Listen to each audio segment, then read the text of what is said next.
Muito bem, meus amores, estamos de volta aqui na programação da Jovem Pan para todo o Brasil. Mais um programa Pânico nessa sexta-feira. E hoje nós vamos conversar, nós temos uma conversa aqui. Sim. Aliás, um momento muito chato, muito triste, que é ontem tivemos aí o recorde de falecimentos do Covid-19 aqui no Brasil. O ex-ministro, o Luiz Henrique Mandetta, que vai conversar com a gente. Eu quero saber quem vai fazer a primeira pergunta pro Mandetta. Quem é? É o claro, Alba? Sim, vai lá, Albinha. Então pode fazer a pergunta, Albeta. Vamos lá. Mandetta. Tudo bem, Mandetta? Obrigado aí pela sua participação. Com a cara boa. Valeu, Emílio. Obrigado pelo convite. Faz tempo que eu estava para confirmar, demorou, mas agora estamos aí. Forte. Vamos lá. Vamos lá, Mandetta. O senhor nasceu dia 30 de dezembro de 64, o ano do golpe militar, claro. Não, mas 30 de novembro. Novembro, tá, então minha fonte errou, desculpe e tal. Agora eu queria saber uma pergunta simples. O senhor é candidato ou não a alguma coisa na política tal? Eu acho que todo brasileiro tem direito a pensar em ser candidato a qualquer momento na sua vida.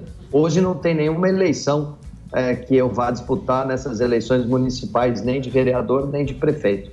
Aí para frente vamos ver, política é destino. Ô, presidente. Muito bem. Você tem Tenho, claro. Mandetta, Sami aqui.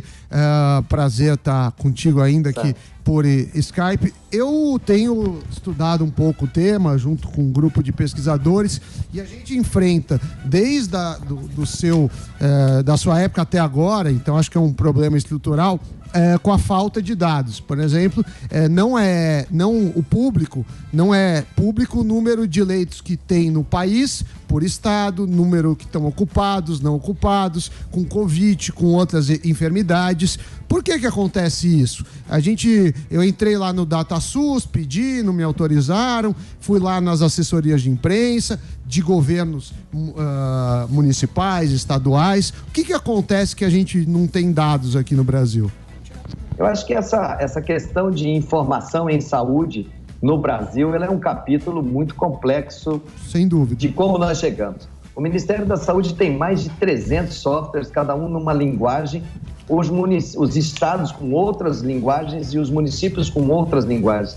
Isso é algo que a gente estava começando a tentar organizar através do primeiro estado piloto, que seria o Alagoas, aonde a gente faria a conexão à plataforma SOA, que iria fazer a tradução das diferentes linguagens e sistema. Você tem cidades que avançaram muito, você pega Curitiba, ela tem um padrão de informação que eu diria que é o melhor do Brasil, e você tem cidades que iniciaram processos de informatização, pararam, que ficaram no meio do caminho por mais diferentes razões. Eu, quando fui secretário de saúde, tentei desenvolver o sistema, também tive dificuldade, paralisaram por vias judiciais.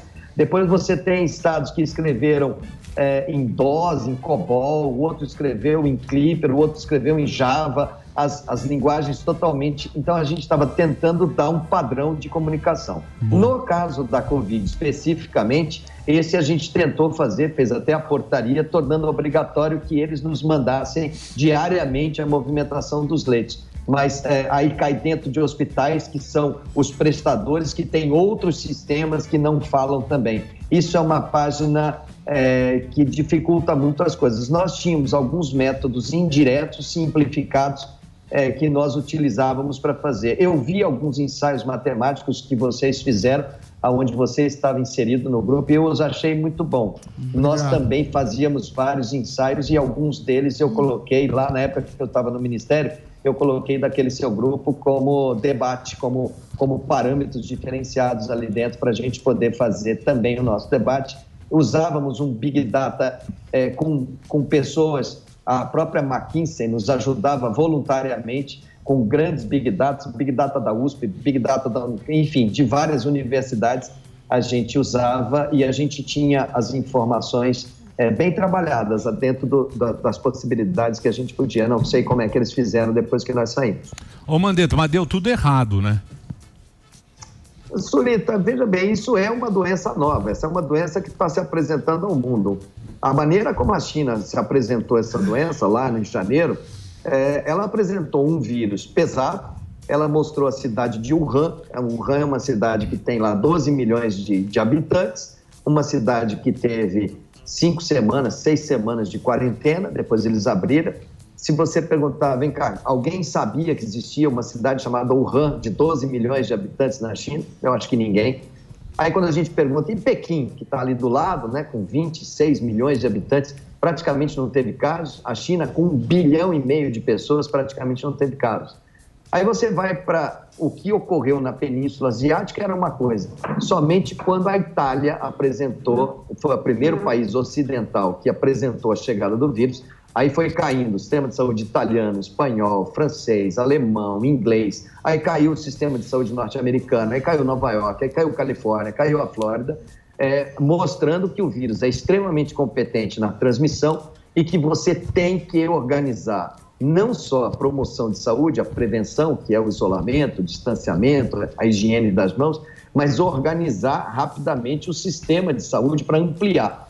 Aquelas cidades locais que conseguiram ampliar o sistema de saúde para atravessar os momentos de maior estresse, como é o caso de São Paulo, que conseguiu ampliar bem o seu sistema de saúde, conseguem atravessar, lógico, tendo mortalidade, letalidade, mas sem ter o que a gente sempre quis evitar, que era desassistência, que é você não ter um leito hospitalar para lutar pela vida, e que infelizmente aconteceu muito na região norte do Brasil, em Manaus, em Belém, ocorreu em Macapá, ocorreu em Roraima. Esse sim era o quadro que a gente mais teria que evitar e que a gente estava exatamente fazendo o isolamento, segurando o número de casos, para dar tempo desse sistema conseguir comprar equipamentos, que estava dificílimo, comprar equipamentos de proteção individual, treinar médicos e enfermeiros, porque somente quando ela entra no mundo ocidental é que ela mostra o tamanho da capacidade de dano que esse vírus é capaz de fazer em sistemas de saúde já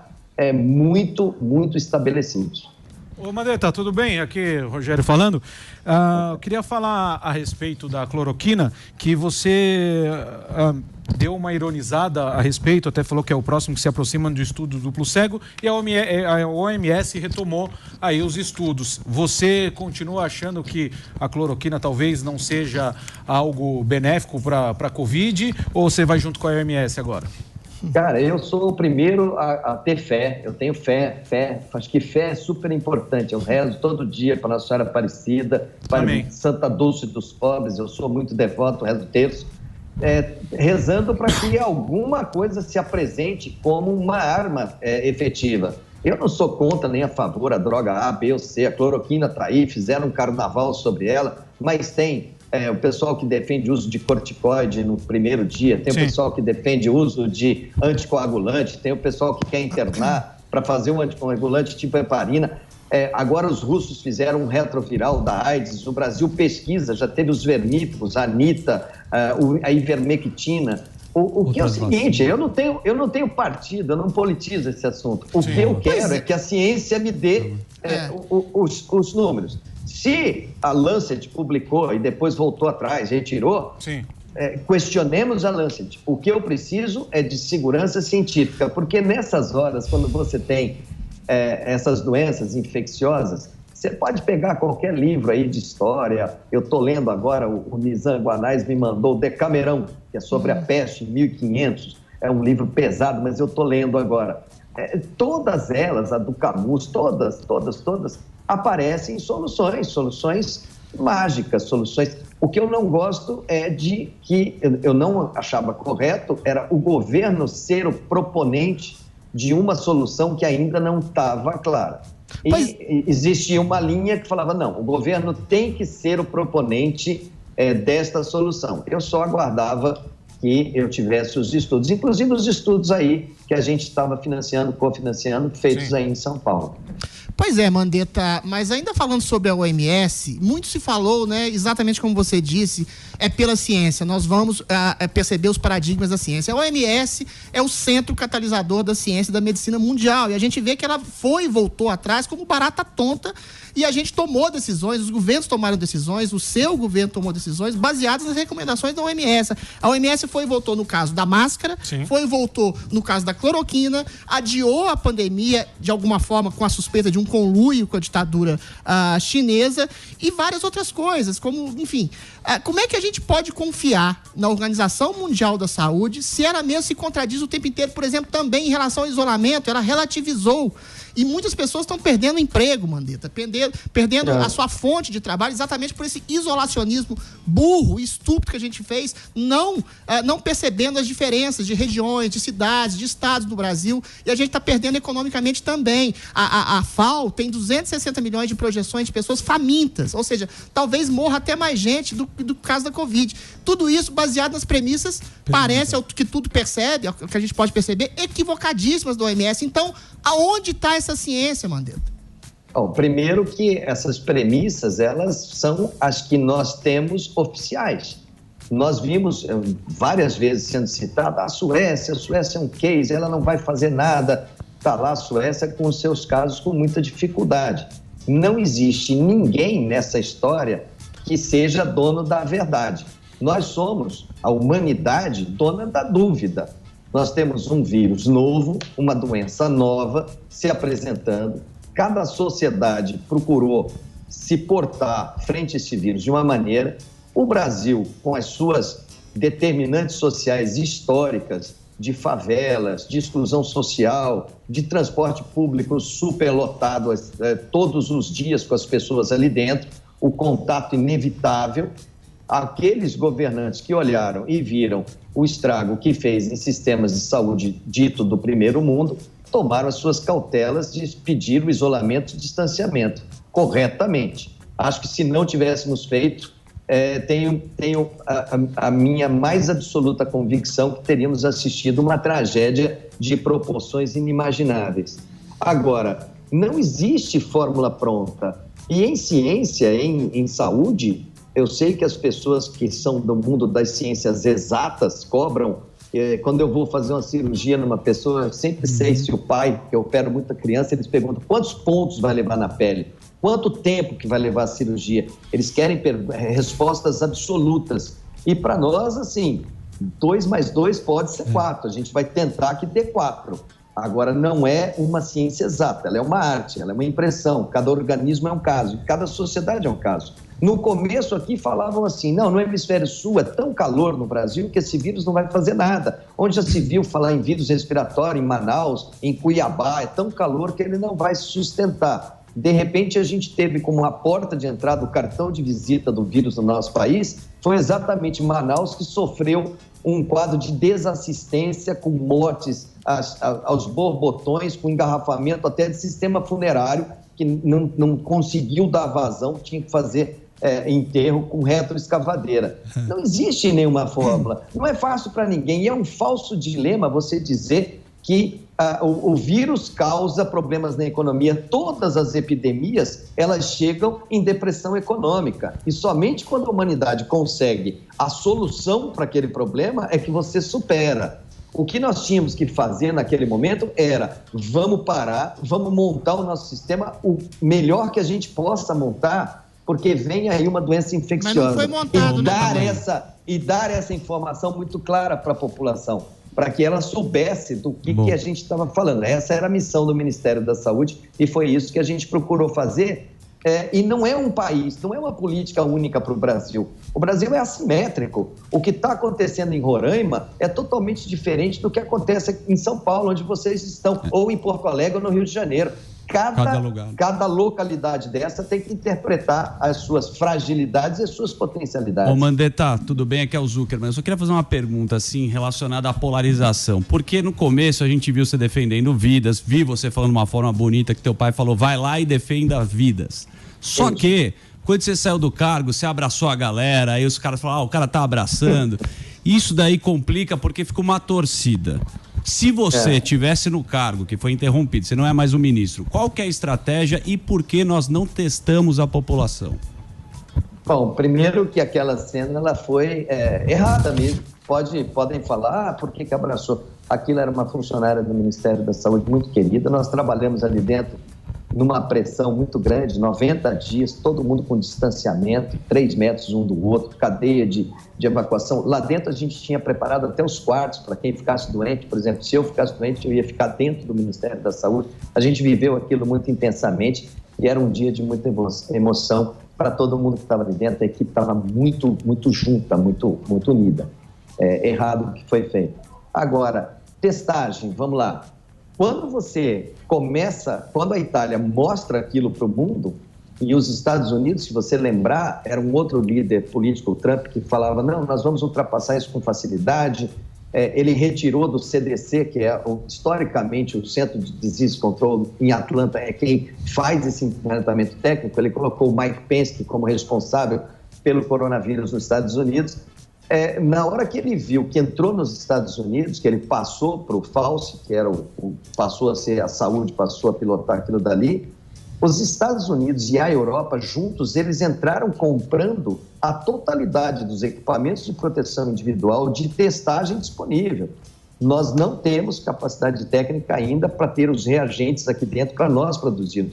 Então, nós fomos em direção ao mercado para tentar fazer, conseguimos uma parte com a Fiocruz, depois montamos em cima disso a estratégia de ir por inquérito sorológico, que era uma estratégia que o sistema de saúde inglês compartilhava com a gente, que era uma ideia inteligente, que você trabalhar por amostragem, para você poder ter os números, terminar, quer dizer, classificar todos os óbitos e trabalhar com uma série de medidas de meta-análise que nos dessem informações com alto grau de precisão. Igual quando você faz uma pesquisa para presidente da República, que você entrevista 3 mil pessoas e você dá uma margem de 3% na pesquisa. A gente tem condição de fazer testagem em todos os lugares e dar a marcha de evolução dessa doença. Agora, a testagem absoluta, que é testar, fiscalizar, colocar a pessoa em casa, impor uma quarentena, trancá-la em casa, não permitir que ela saia, aqui nas sociedades ocidentais, isso foi de muito pouco uso. Muita gente fala, o Brasil fez um isolamento, um distanciamento. Nós fizemos um isolamento muito relativo, nós nunca experimentamos no Brasil, nunca houve no Brasil, em nenhum local, quarentena absoluta. Sim, foi meia boca. Agora, Mandetta, você não acha que no final todo mundo fez errado?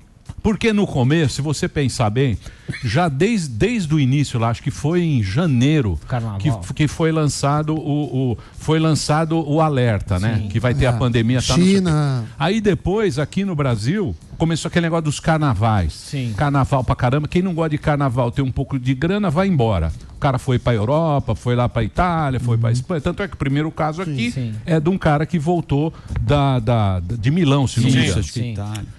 Não fez nada em aeroporto, ninguém testou ninguém, não fez nada. Aquela disputa de o Carnaval de São Paulo tem 15 milhões, o Dória ia lá, teve lá. Até tivemos aqui, com o...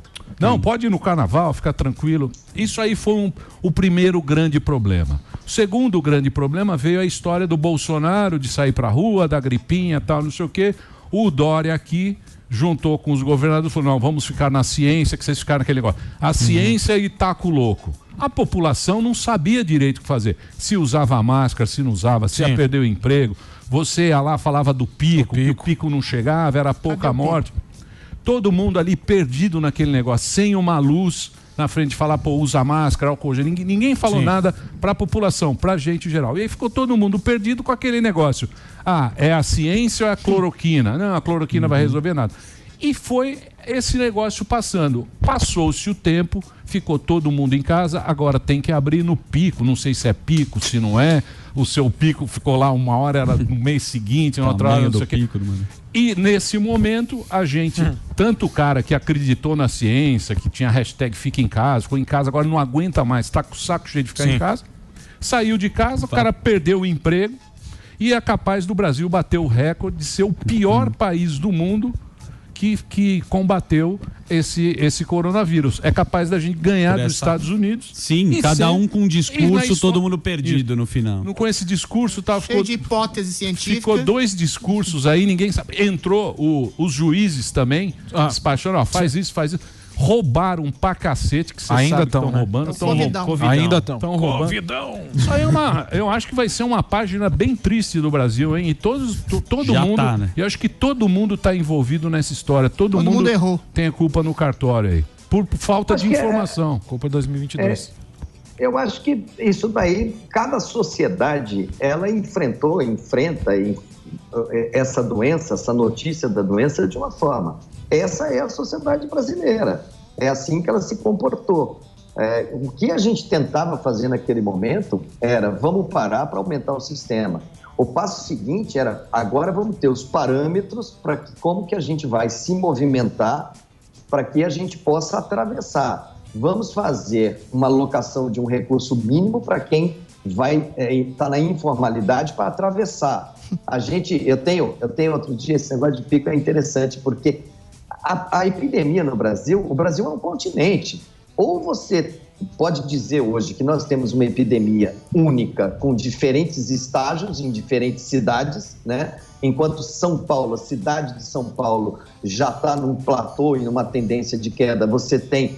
essa semana eu estava vendo os números de Natal, eu estava vendo ali o sul da Bahia, Porto Seguro, Ilhéus, aquele pessoal nitidamente subindo. Aí você tem lá a minha Campo Grande, Mato Grosso do Sul, dormindo em berço esplêndido. Então você tem um país com várias regiões com epidemias em momentos diferentes, ou se você quiser chamar uma epidemia para cada cidade, para cada local. Então, o que a gente fazia no SUS, que é um grande pacto federativo, era reunir todo dia, 7h30 da manhã e 10 horas da noite, com os conselhos de secretários municipais e secretários estaduais, e lia os indicadores de cada uma. A época que eu estava lá, eu dava por cidade, eram 5 cidades, Manaus, a segunda cidade era Fortaleza, a terceira era Recife, a quarta São Paulo e a quinta Rio, em termos de início do processo de transmissão dos casos. E começávamos a fazer as medidas não farmacológicas nos boletins da vigilância e começávamos a tratar de expandir o nosso sistema de saúde. É muito fácil a gente olhar para trás e falar isso aqui poderia ter sido feito assim ou assado, mas isso é o que esse vírus fez no mundo.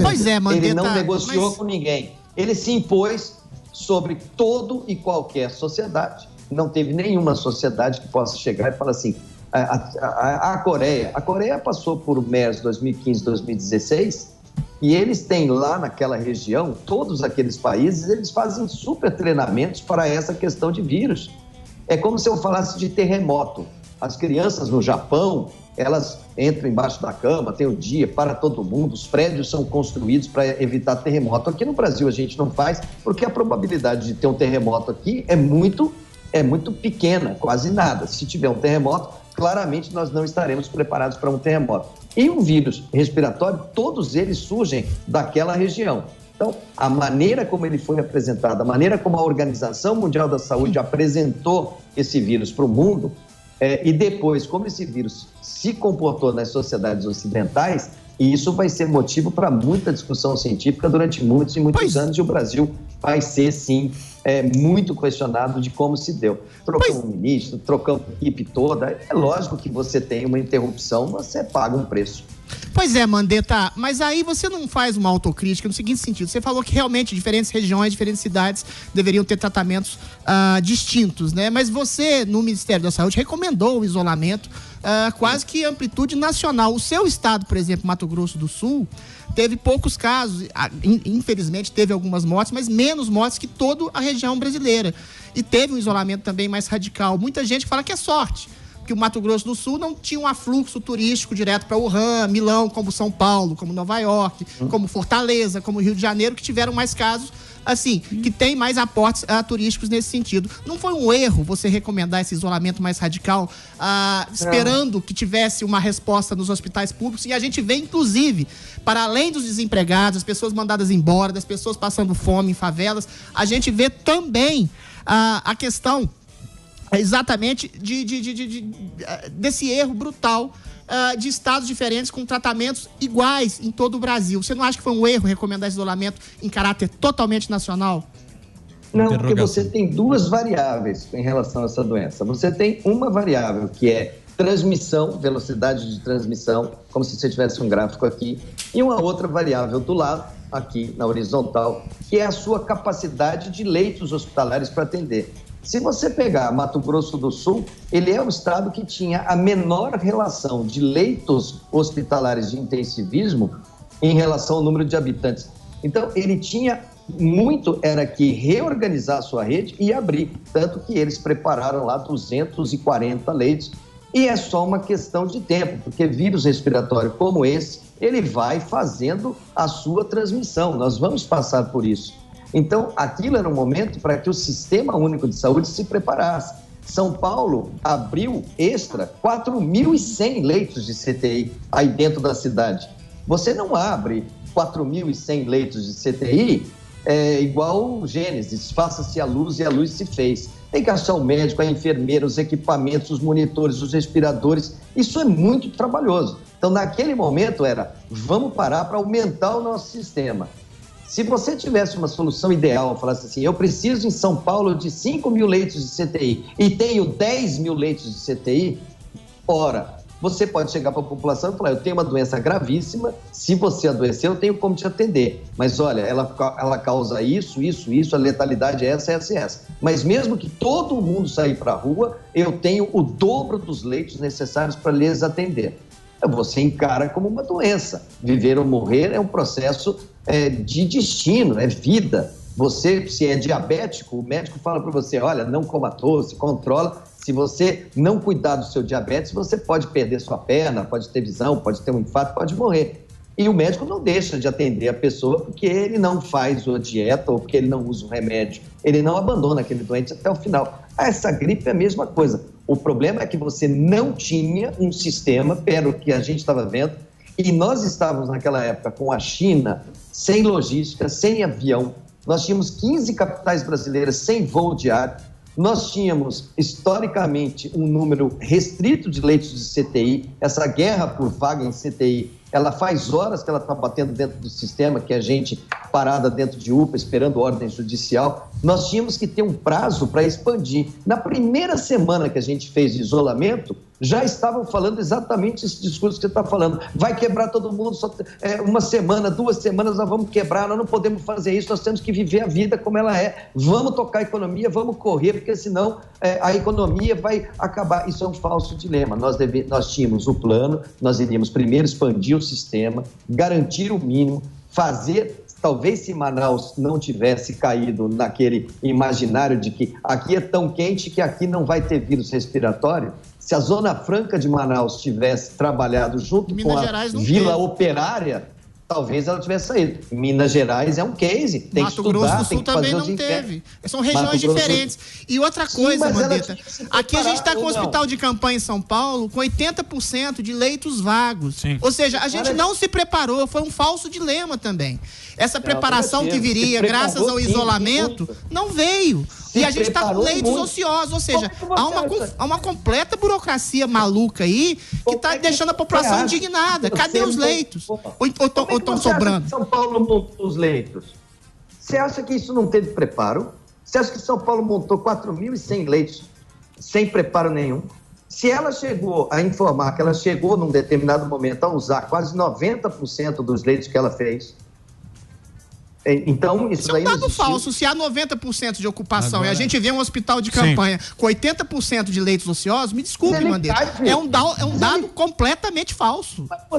Você sobe, você faz a sua taxa de ocupação, depois você cai. Você não viu lá na China? Não construíram um hospital de 1.000 leitos de CTI em Wuhan? A China é uma ditadura, não tem números confiáveis, Mandetta. Sinto muito. Mas não tem números confiáveis.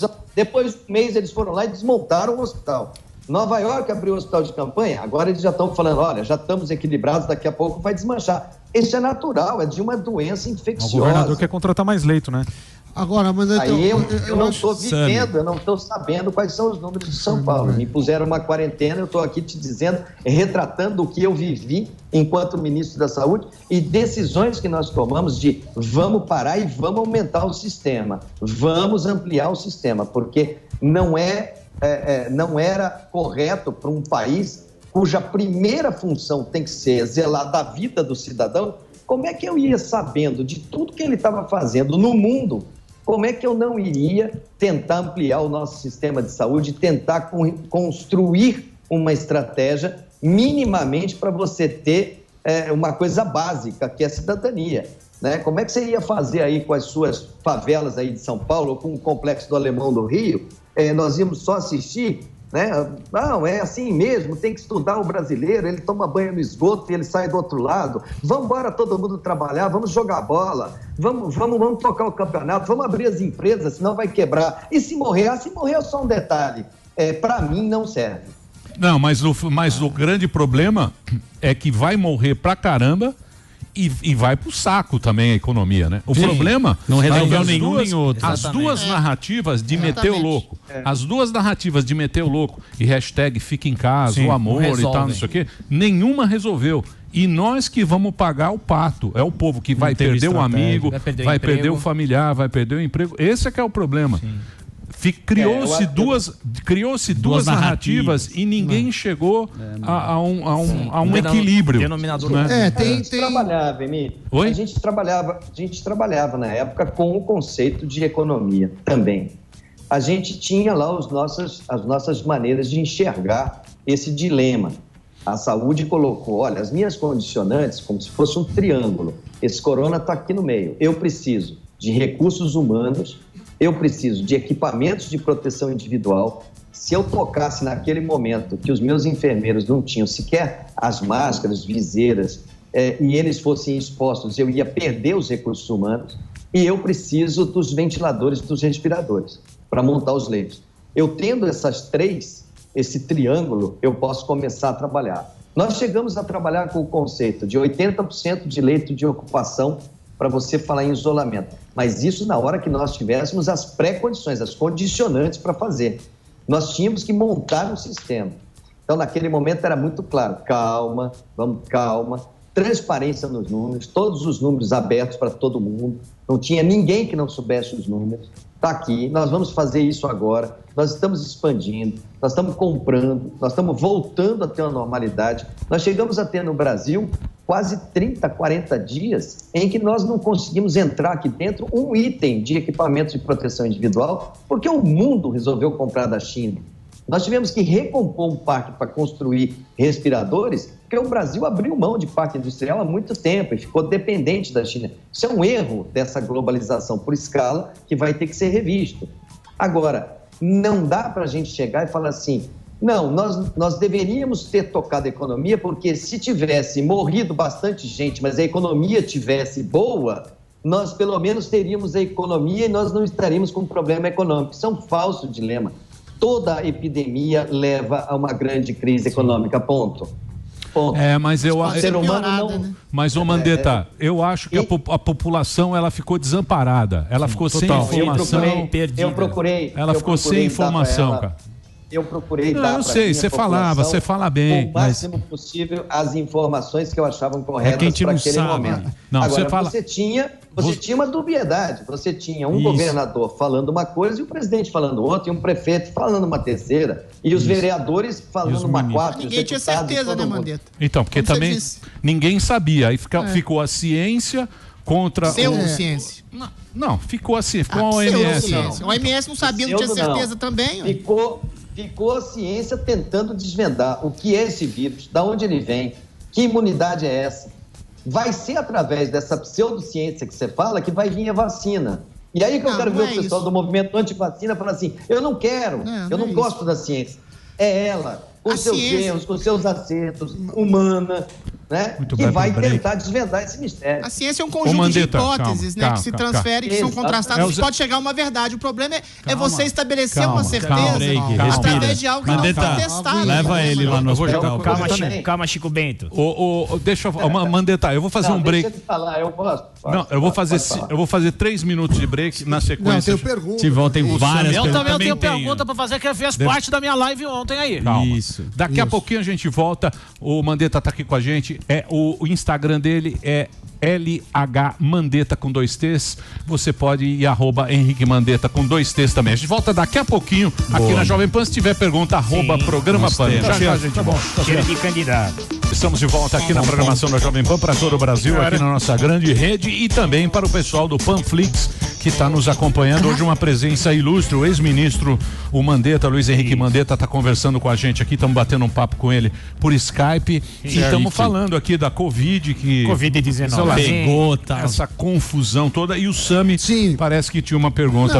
Pois eu tenho. É o seguinte, eu estava olhando os leitos, que a gente não sabe o número de leitos, eu estava contando disso, mas tem estado que tem 100 leitos de UTI, estou falando leitos de UTI adulta, tem o Amapá 170, o Acre menos de 200, E, obviamente, esses estados não têm muito preparo disso. Mas a minha pergunta é em relação, eu entendo que cada estado é cada estado, a pandemia só vai acabar de fato quando tiver vacina, mas ninguém pensa numa quarentena, num isolamento. A gente concorda que a gente não fez nenhum momento isolamento total, lockdown, mas de alguma forma um isolamento até o final do ano. Agora eu pergunto para você, Mandetta, o que deveria ser feito para voltar e como você faria essa volta, né? Porque isso acabou se perdendo, cada estado fez um jeito, aqui em São Paulo mesmo falaram uma coisa, aí o prefeito fala outra, e aí fica também uma discussão. Pelo que você, olhando com as informações que temos hoje, dos países que se reabriram, do que deu certo, o que você faria de sugestão para reabertura e como que deveria ser feita? Bom, a primeira questão seria colocar dentro desses dois parâmetros de gráfico, essas duas coordenadas, velocidade de transmissão e a sua capacidade de atendimento com essas variáveis todas que estão aí dentro. O inquérito sorológico como um dos guides. Por exemplo, nesse primeiro que foi feito, ali no Pará, Marajó, por exemplo, estava com mais de 25% de pessoas já contaminadas já com anticorpos, mais alto que Nova York. A região norte do Brasil já está lá na frente, porque ela passou por um estresse de contaminação muito grande e por consequência, um colapso expressivo e uma letalidade elevada. Para você saber quanto que você tem de imunidade. O sul do Brasil, por exemplo, no primeiro que fez, me parece que era 2% ou 3% de contágio. Então você tem que ter muito monitoramento nesses lugares sobre a velocidade com que esse contágio vai se dando. E o assunto 2 é a sua capacidade instalada de leitos e o percentual de ocupação. Eu acho que com essas duas na mão e um conselho multissetorial, eu acho que tem que estar o empresário, tem que estar nessa tomada de decisão, eu acho que tem que estar a imprensa, tem que estar o pessoal que representa as igrejas, porque se não for uma decisão da sociedade, se não for uma coisa conjunta, tem que estar o Ministério Público, tem que ser uma coisa em conjunto, aonde se coloque a situação de uma maneira bem clara para que essa tomada de decisão seja referendada por todos que estejam ali. Não pode ter ninguém de fora que seja somente objeto dessa ação e depois pegue exatamente e fale, eu não quero, eu não concordo, eu vou fazer aqui minha apologia do contra. Para que todo mundo esteja representado, para que não seja, eu não quero só ficar obedecendo quem é de ciência. Então, põe todo mundo na mesa. Alguns estados conseguiram fazer isso de uma maneira muito interessante, principalmente aqueles onde você tem um bom relacionamento entre estado e município, que a sociedade participou. E aí, tomar as decisões juntos, são decisões duras, não são decisões fáceis de serem tomadas, mas que têm que ser tomadas à luz dos fatos. Né? Na guerra com o vírus, quanto mais você deixa pública a informação, a velocidade do vírus e as suas fragilidades, olha, eu estou dobrando o número de casos a cada 72 horas e eu vou ter leito de CTI até sábado. É impossível você chegar numa situação dessa e não ter avisado para a sua população 15 dias, 20 dias antes, olha, nós temos que evitar de chegar nisso, porque na hora que chegar nisso, vai ficar gente de fora. Pode ser o meu pai, pode ser o seu, pode ser sua mãe, pode ser a minha. Né? E não tem rico e pobre, tem que estar todo mundo no mesmo barco. Ô Mandetta, você ontem participou da live do Fábio Porchat e disse que no sul da Bahia a transmissão estava descontrolada e hoje Era o que eles estavam passando para a gente lá. Isso, e o secretário de Saúde, Fábio Vilas Boas, disse que o senhor, quando ministro, não ajudou e não conhecia a Bahia e agora que está de fora, vem dar opinião sobre o que também não conhece ainda. Eu não conheço esse secretário, realmente. Ele é da Bahia, secretário estadual? Isso. Secretário de Saúde da Bahia. Ele era um que, quando teve o primeiro caso na Bahia, que foi lá em Feira de Santana, ele deu essa notícia, ele estava lá em Cuba, no aniversário do Partido Comunista Chinês, né? Foi a última vez que eu escutei dele. É comunista. Ô Mandetta, você tá mais contraído aqui, até um alívio, porque é uma pressão. Ele tá. Não é aquele Globo News que ele dá o depoimento. William Bonner. Se solta, Mandeteira. Deixa eu fazer uma pergunta pra você. O Bolsonaro teve ou não Covid? E vários memes circularam também falando que você estava fazendo campanha política. Tem aquele vídeo clássico, você apoiando a Aécio. O que você acha de tudo isso? Como a gente colocou aqui, ficou uma bagunça do discurso.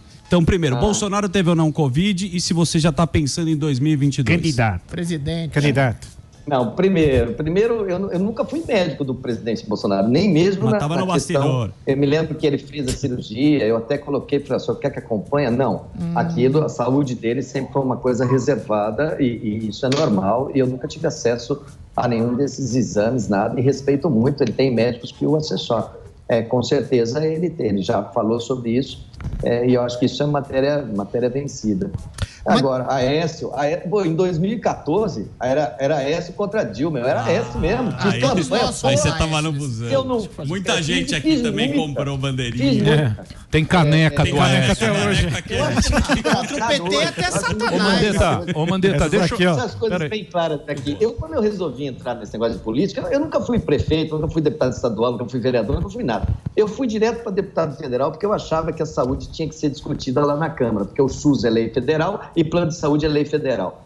E eu me candidatei a deputado federal lá pelo meu estado e fui bem votado e ganhei. Eu escolhi, ninguém me pediu, eu escolhi os democratas na época porque era oposição ao PT.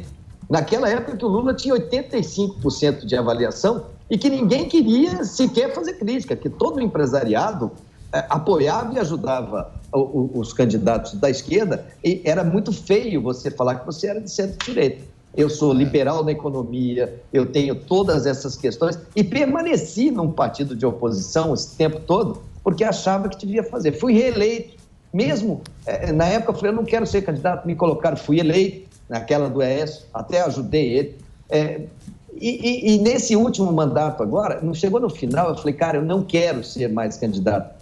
Foi horrível, foi um ano de fora Dilma, foi um ano de fora Cunha, um ano de fora Temer. No quarto ano eu falei, fora eu estou indo embora, já fiz minha parte. Aí eu tinha um medo enorme de ganhar a eleição, porque ela seria... E ajudei, mandei algumas sugestões para o Bolsonaro, não sou amigo do Bolsonaro, não sabia dessa história de ministro, ele me chamou, eu falei, vamos lá, ajudei o que eu pude, muito feliz, ajudei meu país, trabalhei, enfrentei essa questão do coronavírus aí da maneira como eu acho que, com as armas que eu tinha, e agora eu estou aí, sou um cidadão, não sei o que vai acontecer, essas coisas de política são destino, eu acho que a população esquece, isso aí daqui a pouco acabou essa doença, a gente acha vacina, meu nome não vai ter recall nenhum.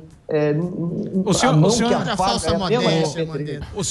senhor falou que aí foi chamado, queria sair, não queria, estava com medo de ganhar a eleição, não, né? Mas de deputado. Então, mas aí o senhor foi chamado ministro, né? A gente sabe que a mídia, a imprensa e a oposição sempre critica qualquer escolha do presidente Bolsonaro, né? O senhor notou alguma diferença? Porque hoje o senhor é considerado sensato após contrariar o presidente, não? Não. O presidente, ele tem uma qualidade. Ele, quando me chamou, eu montei aquela equipe que estava comigo no Ministério, sem nenhuma interferência, que é uma coisa ímpar na história de Brasília. O Wanderson, o Gabato, o Erno, aquilo ali, tudo é gente que eu peguei por currículo. Sim. Eu peguei por quanto que esse cara já ajudou a melhorar o sistema de saúde. Super 10. Eu nunca tive uma discussão com o presidente e saí de lá numa boa. Conversei com ele, falei, presidente, cuidado com isso aqui, cuidado com isso aqui. Né? Ele tem uma visão, ele foi eleito para isso, ele acha que a economia tem que reativar. E eu falava, olha, eu acho que não dá, calma, vamos devagar. E aí ficou uma coisa assim, eu não podia deixar de falar das recomendações da saúde e ele acreditando piamente que ele não podia deixar de dar as recomendações da economia. Eu usei um termo descompasso, um termo que eu acho que seria o mais elegante para aquele momento, e ele entendeu que, bom, se eu vou colocar alguém que fique no meu compasso. Acabou me substituindo por outro colega médico, que era o Tais, acabou ocorrendo novamente o mesmo processo. O mesmo problema, porque chega uma hora que você olha e fala assim, vem cá, você está aí na saúde, você tem esses... Aqui estão as informações que você tem, você vai seguir outros, é difícil.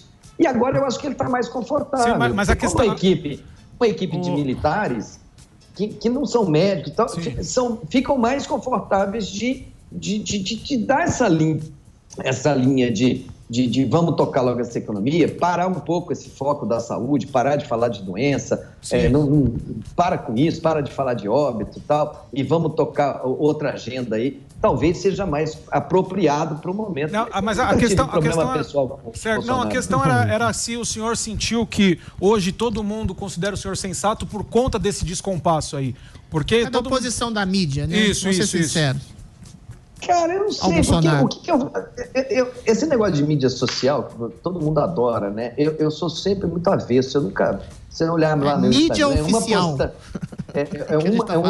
É uma fotografia a cada 4 meses, assim, eu com meu pai, eu com minha mãe, eu não mexo muito com isso, não gosto. Eu decidi tocar o meu Ministério da Saúde pela vida real, pelo mundo real. Eu deixei o virtual aqui do lado. Agora, o que eu vejo ali, normalmente, são pessoas, tirando essa parte teológica, de mídia, eu vejo muita gente carente, me parece, exatamente de uma capacidade de comunicação por parte do governo, de traduzir o momento, de falar calma, nós estamos indo por aqui, até para reabrir a economia, você precisa ter credibilidade dentro da saúde para falar, olha, nós estamos juntos, nós vamos correr esse risco juntos, se não der certo a gente vai tomar um passo atrás. Eu vejo as pessoas com muita carência e eu vejo essa avaliação muito mais em função da atuação de saúde do que de avaliação de qualquer outra coisa, de qualquer outra questão política. Bom, você é político, você fala bem, charmoso, a mulherada gosta, cara bonitão. Candidato.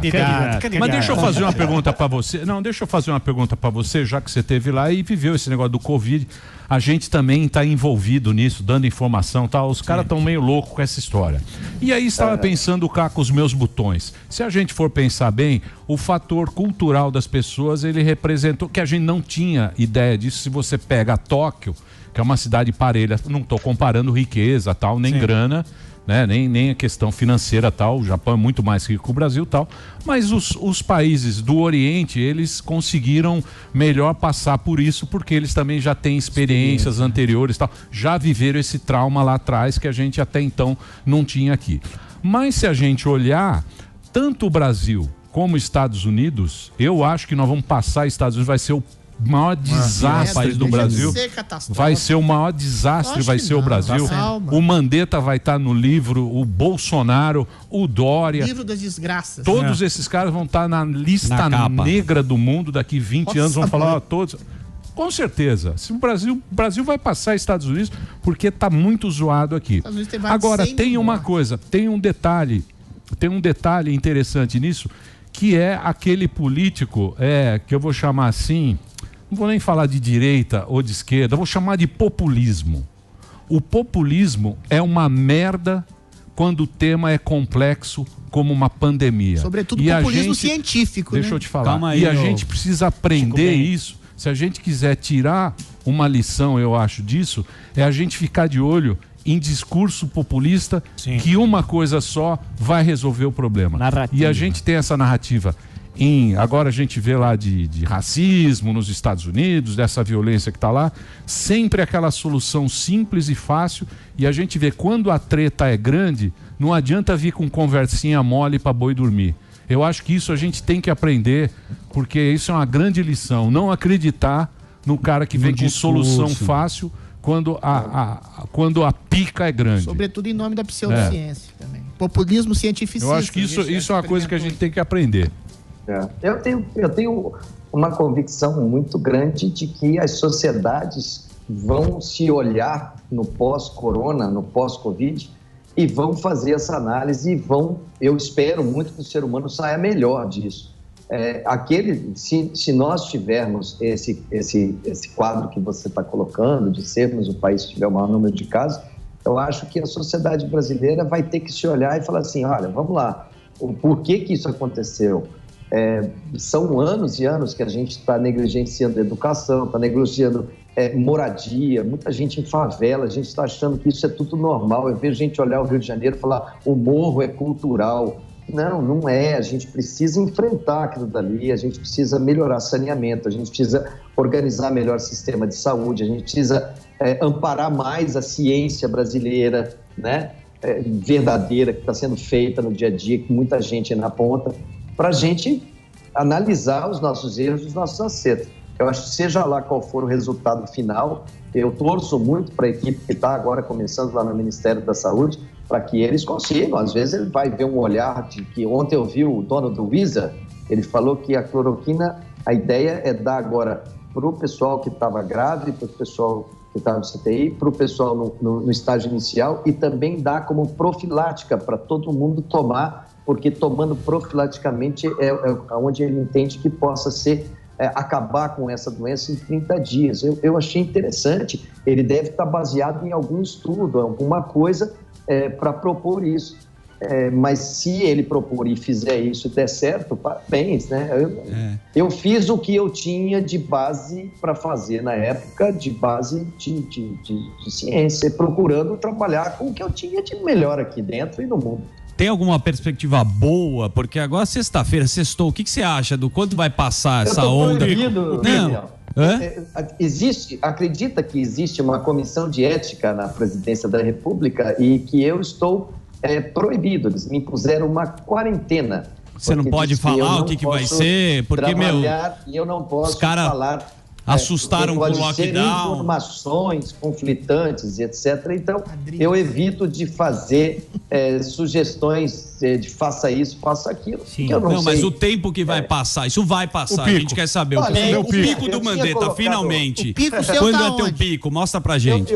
Eu fico muito tranquilo nessa daí, porque outro dia me mandaram até no meu Instagram, eu ainda de terno e gravata, porque o começo era de terno e gravata. Aí chegou uma hora que a gente olhou e falou, cara, para usar esse terno aqui, ninguém tá lavando o terno todo dia, tá sujo. Aí que a gente começou a usar um colete para poder lavar camisa e calça, né?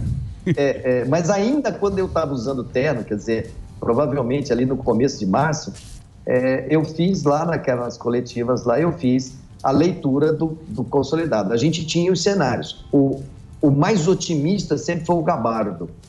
O Gabardo falava em 30 mil e tal. O mediano era o Wanderson e o mais duro nas previsões era eu. Então, o meu cenário, e eu disse isso lá, era: nós vamos subir nos meses de maio, junho, aí nós vamos ficar num platô no mês de julho, nós vamos cair no mês de agosto e vamos voltar a um número mais entendível no mês de setembro. Agora você já deu uma mudada. Agora eu ia trabalhar. O Emílio vai sair com a barba do Abraão, que ele fez uma promessa do pico do Mandetta. A barba vai sair com aquela barba. Os picos do Mandetta e do Samuel Dana são móveis. Não. Ô Mandetta, quero agradecer sua participação aqui no Pânico hoje. Obrigado pelo papo.